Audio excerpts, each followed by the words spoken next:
성경 말씀을 같이 보십니다. 주보 뒷면에 있는 기록을 한번 봐주세요. 사사기 11장 29절 30절 31절 스크린에 비치는데요. 안 보이시면 주보 뒷면을 보셔도 되겠습니다.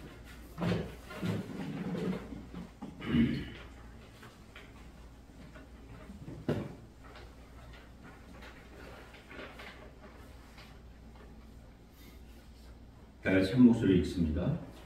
이에 여호와의 영이 입다에게 임하시니 입다가 길앗과 문하세를 지나서 길앗의 미스베에 이르고 길앗의 미스베에서부터 암몬 자손에게로 나아갈 때 그가 여호와께 서원하여 이르되 주께서 과연 암몬 자손을 내 손에 넘겨주시면 내가 암몬 자손에게서 평안히 돌아올 때에 누구든지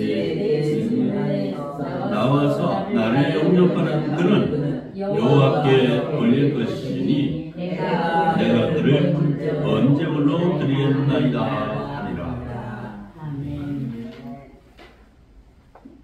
오늘은 구약 성경에서 참으로 안타깝기도 하고 또 무서운 그러한 입다라고 하는 입지전적인 인물의 생애에 대해서 잠깐 말씀을 나누면서 주님이 주시는 은혜를 함께 하기를 원합니다.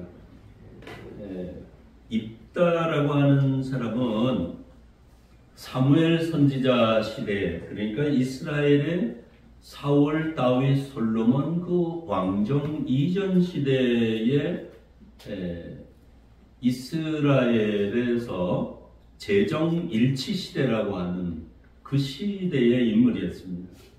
군장과 제사장, 재판관을 겸했던 왕도 되고 재판장도 되고 군대 장관 노릇도 하는 이런 네 가지 역할을 한꺼번에 하는 사람을 사사라고 불렀어요. 사사.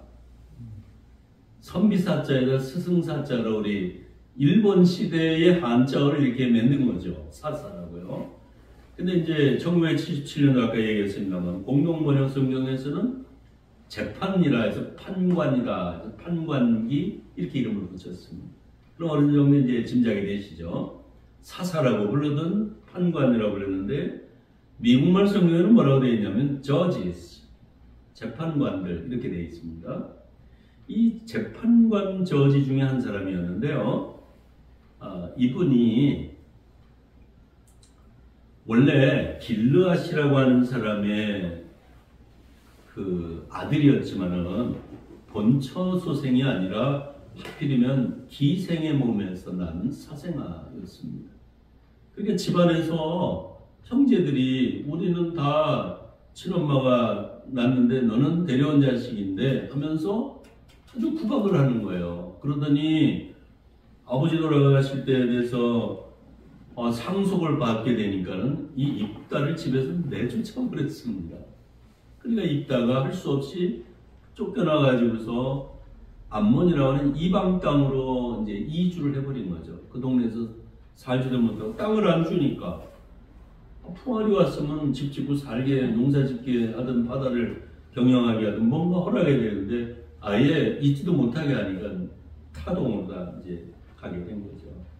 근데 입다가 참 똑똑한 사람이었나 봐요. 그 주변에 사람들이 모여드는데 성경에 보니까 잡류들이 그의 주변에 모여들었다 이렇게 번역을 했는데 제대로 가정교육이나 예절을 모르는 제대로 본 적이 어딘지 자기 집안도 똑똑히 얘기할 수 없는 그저 몸뚱이 하나 얼굴 하나 있는 그런 사람들이 몰려들었다는 거죠. 여기저기서 그래서 떠돌이 부처처럼 자기 족보나 가정에 대해서 말 한마디 할 수 없는 그런 부끄러운 사람들만 입다 주변에 모여든 것입니다. 참 입다는 그러한 환경에서 불황자들과 어울려서 지내고 있는데 그 기간 동안에 이스라엘은 블레셋과 암몬의 침략을 받아가지고 무려 18년 동안이나 아주 괴롭힘을 당하고 있는 겁니다. 우리가 일본 나라에게 몇 년 지배받았다 그러죠? 36년. 근데 횟수로 36년이고 엄밀히 말하면 35년 뭐 한 10개월? 11개월 그렇게 되는 거죠?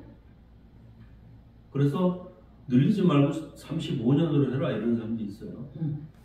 어쨌건 그 정도만 돼도 우리나라 큰일 날 뻔했는데요. 다 일본 말이고 일본 문하고 뭐 대단히 우리나라 일본하고 거의 하나가 됐던 것 같아요. 몽고 지배 135년 동안은 우리나라가 몽고하고 피는 섞였지만 말을 안 바꿔줬잖아요. 그래도 몽고 변발도 싫어하고 한국 사람들의 어떤 뭔가 자존심도 지켰는데 일본은 왜 그렇게 다 따라갔는지 그렇게 됐어요. 근데 이 이스라엘 사람들이 역시 블레셋, 지금의 그 팔레스타인이라고 하는 것, 라기스 이쪽이 지금 전쟁하고 있는 그런 것 아닙니까? 지중해 옆에 단지파 밑으로 있는 거기시 바로 그것이 지금 이집트 내려오는 그 길목이 지금 전쟁터입니다. 하마스하고 싸우는 것이 바로 거기입니다. 근데 길르앗은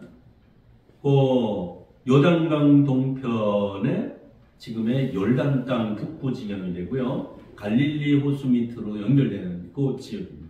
지도를 보이시나요?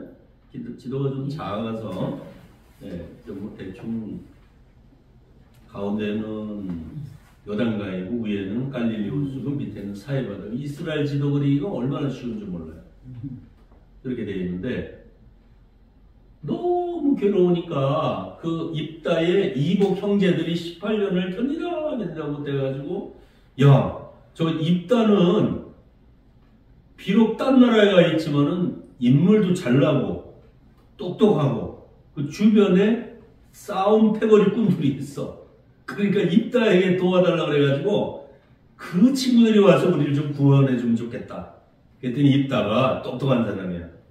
형제들이요, 내가 가서 도와줄 테니까 그러면은 내가 외적을 무찔러버리면 나를 이스라엘 이 길르앗의 사사로 군장으로 나를 추대할 거냐 다짐해라. 그랬더니 형제들이 뭐 할 수 없이 자존심 다 꺾고 입다한테 살려주세요 온 거 아닙니까? 그런 마음에 약속을 했습니다. 입다는 똑똑한 사람이었다고 그랬죠? 하나님의 백성이 이집트에서 나와가지고 광야생활 40년 지낸 거, 하나님이 광야생활 쫄쫄 굶고 정말 전갈에 물려 죽어야 하고 외적에 망해버리고 낮엔 뜨겁고 밤엔 차가운 이 광야생활에서 이스라엘이 다 멸절되어야 하는 건데 하나님이 40년 동안이나 보호하신 것은 메추라기와 만나를 주시면서 외적을 철저하게 보호하시는데 낮에 너무 뜨거우니까 뭐를 머물게 하셨죠? 구름이 머물게 하시고 밤에는 또 너무 일교차 하시면서 감기 걸릴까봐 추우니까 뭘 갖다 놓으셨죠? 불기둥을 갖다. 하나님이 이렇게 보호를 착 해주시고 단백질을 먹으라고 뭘 갖다 주시고 메추라기 해주시고 탄수화물 먹으라고 뭘 갖다 주시고 만나 떡을 갖다 주시는데 영양가 덩어리지 만나. 이스라엘 그렇게 구원해 주신 거를 이 입다는 다 꿰고 있었어요. 하나님이 함께 하시는 이스라엘인데 이렇게 망하지 않거든. 저희 형제들이 믿음이 없어 저 모양이야. 입다가 결단을 하고 나가가지고 다 내 말 들을 겁니까? 딱 하니까 오케이 했죠. 그래서 입다는 이스라엘의 그 형제들의 군대하고 자기가 거느리던 동료들, 장류들 이 사람들을 불황배들이었지만은 입다의 말에 쫙 몰려와가지고서 그 전쟁에 나갔는데 암몬과 블레셋을 다 물리쳐버리고요. 그리고서 6년 동안이나 이 길르앗의 군장에 대해서 통치했다는 사사기 11장의 기록입니다. 이 내용이 전체를 40절까지 있는데 한번 자세히 읽어보시면 참 재미있다 느끼실 거예요. 이 역사적인 사실에서 우리가 중요하게 느끼는 것은요, 세 가지 중요한 초점만 말씀드리고 마무리하겠습니다. 첫째, 입다의 출생은 비록 비천했지만 후에는 길르앗 가문의 최고 지도자가 되었다는 것입니다. 미국의 대통령 중에 우리가 최근에 클린턴 대통령은 어머니가 4번이나 결혼을 하신, 그리고 미국에서 가장 작은 아칸소주의 제일 작은 주의 주지사가 되셨는데요. 똑똑했잖아요. 그리고 열심히 공부하고 정말 이치에 맞게 행동을 하고 말하니까 그를 존경해가지고 미국의 대통령이 됐다. 뭐 그냥 옳고 그름에 대해서 제대로 배웠으면 더 모범이 되고 역사적인 인물이 될지 모르지만 그가 윤리적으로 잘못된 거는 그만두더라도 그가 대통령 자리에 올랐다는 것만 해도 대단하지 않나. 근데 아마 그 클린턴을 사람 만든 거는 그 부인 힐러리라는 얘기도 많아요. 어느 날 힐러리가 살던 그 일리노이주 시카고 쪽에 고향에 가는데 이렇게 가다가 보니까는 주유소에서 힐러리 대통령 부인이 고등학교 친구가 가스스테이션에 기름을 주고 있더래요. 차를 잠깐 세우라고. 헬로 너 아무개 아니냐? 나 고등학교 때 친구지? 나야 나. 그러니까 반갑다고 인사를 하니까 정치인들은 신문기자들이 막 따라다니잖아요. 그 일부러 그랬는지도 모르지. 인사를 쫙 했습니다. 차에 돌아와가지고 차를 타면서 가는데 클린턴이 그러더래요. 여보 당신 나하고 결혼하길 잘했지? 저 친구하고 결혼했으면 지금 가스스테이션 펌프질하는 기름 넣어주는 사람 부인이었을 거야. 근데 지금은 미국 대통령 부인이고 세계 대통령의 부인 아니야? 그랬더니 힐러리 여사가 그 자리에서 그런 말 하지 말아요. 내가 저 친구하고 결혼했으면 당신 자리에 지금 저 사람이 앉아 있었을 거야. 이야, 뭐 짱하는 얘기도 아니고 어떻게 그 순간에 그런 지혜가 나왔을까? 금년에 지혜롭게 말하고 승리하시길 바랍니다. 이 길르앗 라못에서 정말 천대받던 입다가 나중에 최고의 지도자가 됐는데 실망하고 술이나 먹고 잠이나 자고 비관하고 살았으면 입다는 성경에 이름이 없었지. 자, 같이 합시다. 나는 하나님의 식구다. 아까 성경 공부 시간에 얘기했잖아요. 요한복음 8장 44절에 흑암의 자녀, 세상 식구 아니면 하나님 식구. 중간지대가 어디 있어요? 호적에 이름 오르면 그날부터 하나님 식구지. 호적에 이르면 상속자가 되는 거라니까. 지금 죽으면 하늘나라 가고 지금 살면 하나님을 위해서 내가 더 일하고. 대학원 다닐 적에 AFKN 영화를 본 일이 있어요. 비행기가 하늘에서 푹 떨어져가지고 어휴 이거 뭐 우리나라 저 무안에서 사고가 나서 너무나 안타까운 큰 사고가 나서 참으로 우리가 국민적인 애도 기간을 지내고 있습니다만 비행기가 그 기류가 이상해가지고 한 200m 푹 떨어지는 때도 있다고 그래요. 막 비행기 문이 열리고 그 기내가 아수라장이 되고 비명 소리가 나고 막 그러는데 안전벨트 다 매고 있어서 뭐 크게 다친 사람은 없었다고 그래요. 근데 그 영화 얘기하는 겁니다 지금. 근데 거기에서 기도만 하고 소리도 안 지르고 편안하게 계신 분이 있어요. 그래서 아니 할머니 당신 안 무서워요? 우리는 죽는 줄 알았어요. 주기도문 해오는 사람이 있고 사도신경 외우는 사람이 있고 난리가 나는데 할머니 뭐 하는 거예요? 그랬더니 아유 뭐 내가 지금 죽으면 먼저 간 하늘나라 가서 먼저 간 영감님 만나고 내가 또 무사히 살아서 미국에 도착하면 미국에 시집간데 딸 만나면 되지. 다 같이 합시다. 비 오면 우산 팔고 해 뜨면 나막심 팔지. 너무 오두방정할 필요 없어. 죽으면 죽으리라는 믿음으로 입다는 절대로 비관하지 않고요. 잡류들 속에서도 군계 일학이라.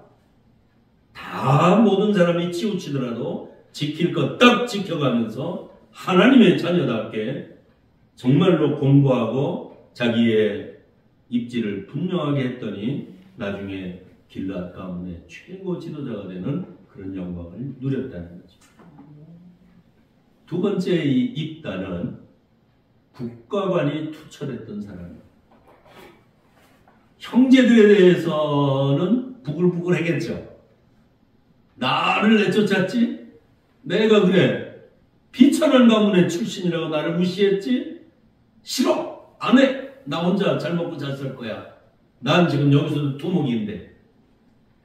아마 김두한 의원 같은 그런 마음이었을지 몰라요. 그러나 김두한 그 자기 처지를 비관하지 않고 그가 나중에 국회의원까지 된 것처럼 입다가 자기 형제들에 대해서 원망과 미움 대신에 나라를 살리겠다고 하는 그것이 공적인 의식이 앞섰던 거죠.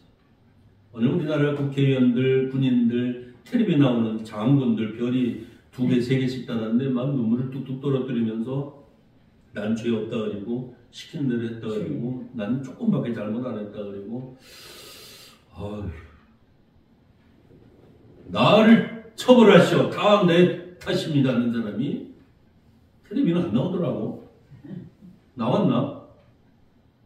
입다에게서 배울 점은 옳고 그름에 대해서 국가관과 역사관을 정확하게 갖춘 그런 사람이었구나.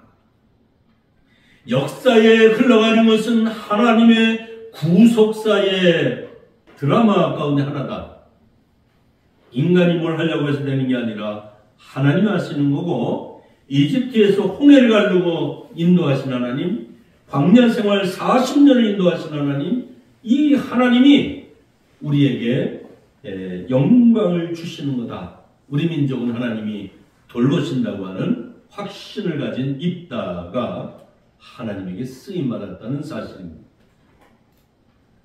이 입다에게서도 정말 안타까운 실수가 있습니다. 암몬과의 전쟁에 출전하면서 경솔하게 서원을 한 거예요. 하나님, 내가 이 전쟁에 나가서 이기게 해주세요. 그러면 전쟁에서 승리하고 돌아올 때 우리 집 문 안에서 나를 제일 먼저 반기는 사람을 하나님께 완전히 바칠게. 아이고, 그랬더니 과연 전쟁에서 승리했다는 소문이 미리 들려왔겠죠? 승정로가 들려오고 있는데 누가 와서 제일 먼저 환영을 했느냐면 안타깝게도 딸도 10명 중에 하나가 아니라 무남동녀 혈육이라고 딸 하나인데 그 딸이 먼저 나와가지고 아버지를 환영하러 나온 거죠. 이 입다는 서원을 했기 때문에 그 서원을 지킨다고 하면서 자기 딸을 번제물로 바쳤다. 그 얘기예요. 하나님이 이삭을 번제물로 바치라고 하셨지만 이삭을 죽게 있는 대로 두셨나요? 아니죠. 이삭은 살리셨단 말이에요. 근데 입다에게 하나님이 천사를 보내서 입다 됐어 그만해 이렇게 안 하시고 입다는 누구하고 약속을 했어요? 하나님한테 약속을 했지만 사람들 다 보는 앞에서 약속을 했다. 다 같이 합시다. 서원은 함부로 하지 말자. 조심하십시오. 서울에 있을 때 어떤 교인이 건축원금 낸다고 3천만 원을 써냈더라고요. 근데 3천만 원이 뭔가 그랬더니 개를 타가지고 교회 건축원금 낸다고 그랬대요. 근데 남편이 알고 있는 돈이었나 봐요. 그래가지고 약산데 3천만 원은 큰 돈도 아닌데 대판 싸우고 난리가 났다는 얘기를 또 전도사님 통해 들으니까 아이고 그래요? 그러면은 그 헌금은 하나님이 원치 않는 것 같으니까 부부가 합의를 한 다음에 다시 바치도록 하세요. 빨리 보내라. 서원 함부로 하면 안 됩니다. 가정의 평화도 깨질 수 있고 자기 자신의 믿음에도 큰 상처를 받을 수가 있고, 하나님은 서원을 중요하게 생각하시고 그 서원을 받으십니다. 여러분이 중보의 기도 요청서를 적어주시면요, 제가 기도할 때마다 함께 읽으면서 기도해 드리도록 하겠습니다. 사람들에게 광고하지 말라고 하면 안 해도 되고요. 광고하는 모든 기도가 주 안에서 여러분 응답되고, 또 진짜 응답되는 기도는 서원 기도라는 하나님 참 기뻐하시고, 하나님이 이 서원 기도에 대해서 기회 있으면 또 다음에 말씀드리도록 하겠습니다. 같이 기도하십시오.